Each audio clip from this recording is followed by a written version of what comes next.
माता सती और भगवान शंकर की कथा। प्राचीन समय की यह कथा है। राजा दक्ष प्रजापति ब्रह्मा जी के मानस पुत्र थे। उनकी एक अत्यंत सुंदर और तेजस्विनी पुत्री थी सती। सती बचपन से ही भगवान शिव की अनन्य भक्त थी और मन ही मन उन्हें अपना पति मान चुकी थी। समय बीतने पर सती ने कठोर तपस्या कर भगवान शिव को प्रसन्न किया।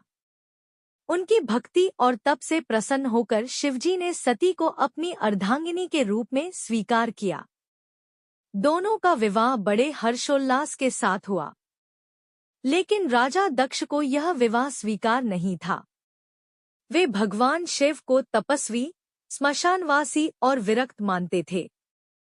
उनके मन में शिवजी के प्रति अहंकार और विरोध था। दक्ष का यज्ञ और सती का अपमान। एक बार राजा दक्ष ने एक भव्य यज्ञ का आयोजन किया। उन्होंने समस्त देवताओं, ऋषियों और प्रजापतियों को आमंत्रित किया, लेकिन भगवान शिव और माता सती को आमंत्रित नहीं किया। फिर भी सती ने अपने मायके में हो रहे यज्ञ की ओर जाने की इच्छा जताई। भगवान शिव ने उन्हें समझाया कि वहां उनका और शिव का अपमान होगा, लेकिन सती नहीं मानी और मायके चली गईं।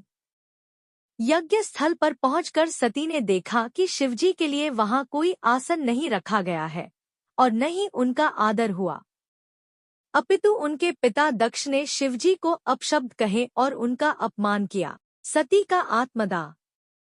अपने पति का अपमान सह न पाने पर सती का हृदय क्रोध और वेदना से जल उठा। उन्होंने सोचा, जिस शरीर से मेरे पति का अपमान सहना पड़ रहा है, उस शरीर को धारण करना व्यर्थ है। और उसी यज्ञ अग्नि में माता सती ने अपने प्राण त्याग दिए। शिवजी का क्रोध और वीरभद्र जब यह समाचार भगवान शिव को मिला, तो वे क्रोध से भर उठे। उन्होंने अपनी जटाओं से एक केश खींचकर पृथ्वी पर पटका। वहां से वीरभद्र और भद्रकाली का प्राकट्य हुआ। शिव के आदेश पर वीरभद्र ने यज्ञ स्थल पर पहुंचकर समस्त देवताओं को परास्त किया और दक्ष का सिर काट दिया। दक्ष का पुनर्जन्म और सती का पुनर्जन्म। बाद में देवताओं की प्रार्थना पर भगवान शिव ने दक्ष को क्षमा कर दिया और उसका सिर बकरे, मेढे के सिर से जोड़कर उसे जीवन प्रदान किया। माता सती ने अपने अगले जन्म में पार्वती के रूप में जन्म लिया और फिर से भगवान शिव को अपने पति के रूप में प्राप्त किया। यह कथा हमें सिखाती है कि अहंकार विनाश का कारण है और पति पत्नी के बीच विश्वास,